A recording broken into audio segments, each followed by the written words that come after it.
Hello. This is chapter 15 of World's Longest Suicide Note.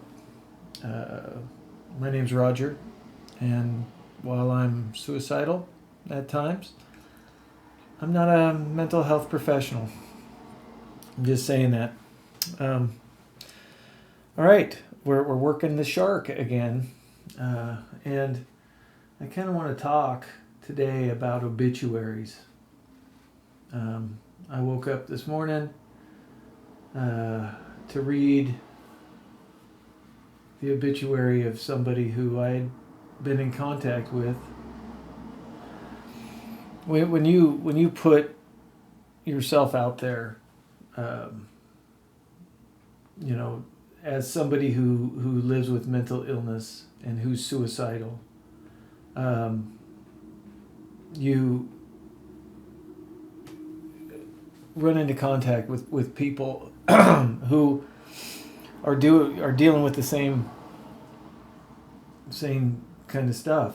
I mean, there's just not a lot of talking about it, but um,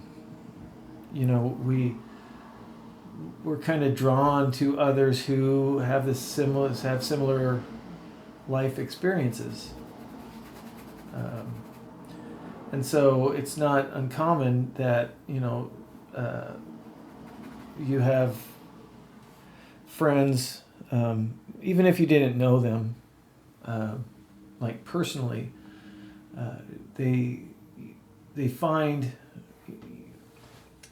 they they're drawn like kind of like a moth to the light, of other people who have shared experiences. Because one of the biggest fallacies that we all live with is that we're alone, in our suffering, and there's absolutely some truth to that, in the sense that no one really understands what I go through.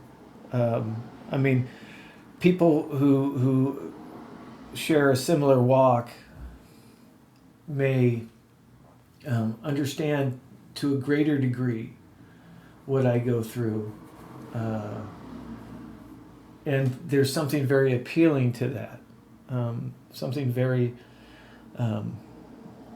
comforting to the fact that, okay, I'm not alone. I'm not an absolute freak.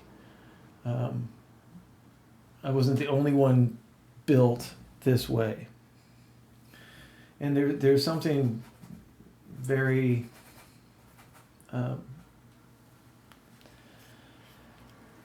comforting in that. So anyway, this gentleman was 32 years old and had been going through a very rough time, and reached the point of exhaustion, where he just didn't feel like he could go on anymore. And while I fully understand and appreciate that, it's hard. It's hard to lose people by a choice, and I think that's one of the things people don't understand, uh, is that you choose to take your life, but it's for many people it's not a choice, and what I mean by that is that it gets too much. We all have our breaking points. And one of the things that I really would love to see, because in this obituary that I read, it made no uh, allusion, it made no reference to one of the biggest aspects of his life, which was mental illness. When somebody passes away from a disease, like cancer's one of the biggest ones. When somebody passes away, the family who write the obituary make sure that they put in how valiant the struggle was, and how much they fought so hard for their lives. And so there's almost a sense of pride in that sense. um, but this obituary had said nothing about one of the biggest parts of his life, which was mental illness, and living with that. And I just feel like there should be a greater awareness of the fact that this person spent a lot of time struggling, trying to survive, and they should get credit for that. Not the shame that's associated with it. And I'm not trying to say that that needs to be, the fact that they killed themselves need to be celebrated, but they shouldn't be shamed. They shouldn't they shouldn't be ashamed of the fact that this person really tried very hard for many years, and it just beat them at the end, like it does to so many. Like it may for me.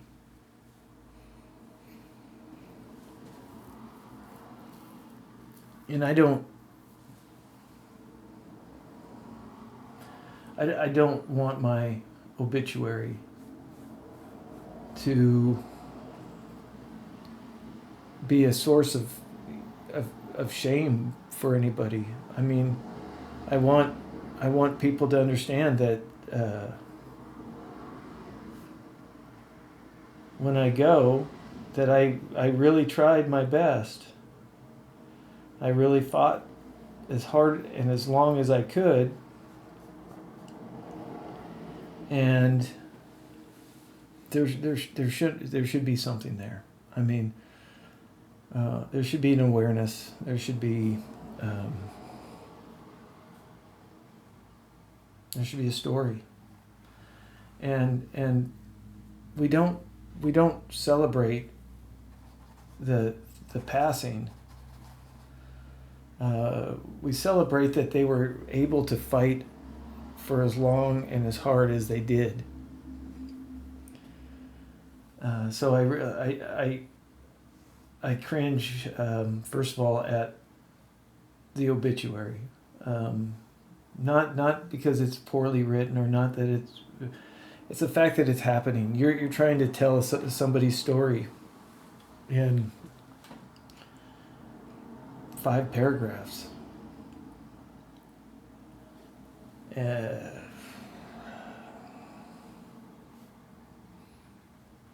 And I mean, he was a good guy, and he was loved. And I just think that he should be validated, not for, at the end of the day, for the decision. I think we would all hope that wouldn't have happened. And of course, everyone that's left, is struggling with what they could have done that would have changed the outcome. And there's very little that you can do to change the outcome. From it requires a person who is fully involved with staying here, and that is trying to be proactive, and that's what I try to do, and that's what I try to encourage people to do, is find that purpose that gets you to the next day. But understand that it's hard, and the environment that we live in still doesn't take into consideration or account that a battle is going on, and in every battle there's a victor and the vanquished. And at one point, I thought that I had fought my way into a more stable footing, and that I would never be vanquished. It would just never be something that would happen to me. Well, things have changed dramatically, and I don't know. And maybe one of the reasons why I do this is so that if that time comes, that people will understand that I did fight, and that my life is important to me, as it was for him. But yeah, I, so yeah, I it's never easier. I've read hundreds of obituaries, and I would never want to be on the side that says, you know, I do understand why people do it. I mean, I'm there myself, so I mean, I understand why they do it.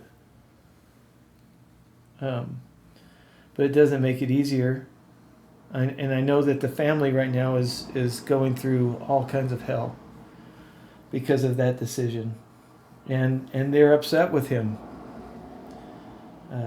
as I am. I mean, it's never easy when somebody passes, and we lose that energy.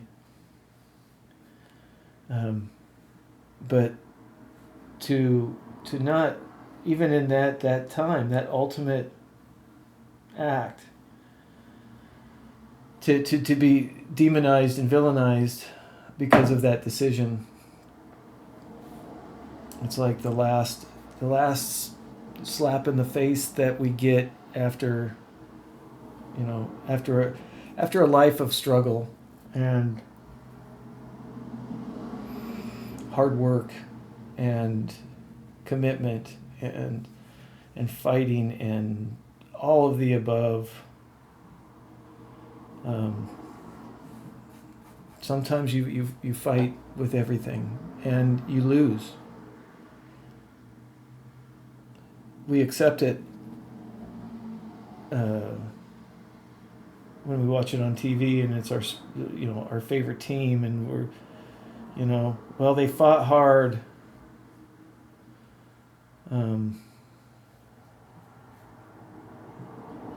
But with some people,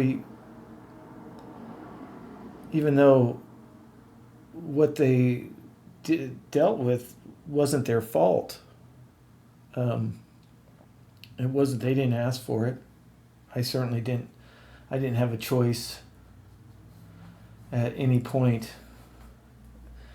as far as my condition. It was just, this is who you are. This is how you're going to be. Do the best you can with it. So I would like to see there be more recognition for those folks who fought very hard and they succumbed. But it wasn't. It was from a lack of strength. They became exhausted, and even the strongest have issues. So, yeah, let's stop. Let's make every effort to love everyone in our lives and to tell them how much they mean to us, and to understand how hard they're fighting for their lives. Instead of berating them, and or hiding that from the rest of the world, because everything leads to greater understanding if we talk about it. And while I never would condone suicide, I understand. I understand why. And I just think that I think we need to do better. I think we all need to do better about telling each other how we feel, and about celebrating each person, and the fact that they struggle. So I'm hoping I don't have any more of those. I hope that I don't know.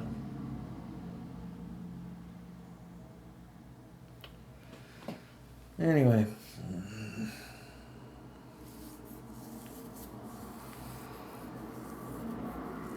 I don't know. Got to get back to the fight. So, take care. I'd say we'll talk about something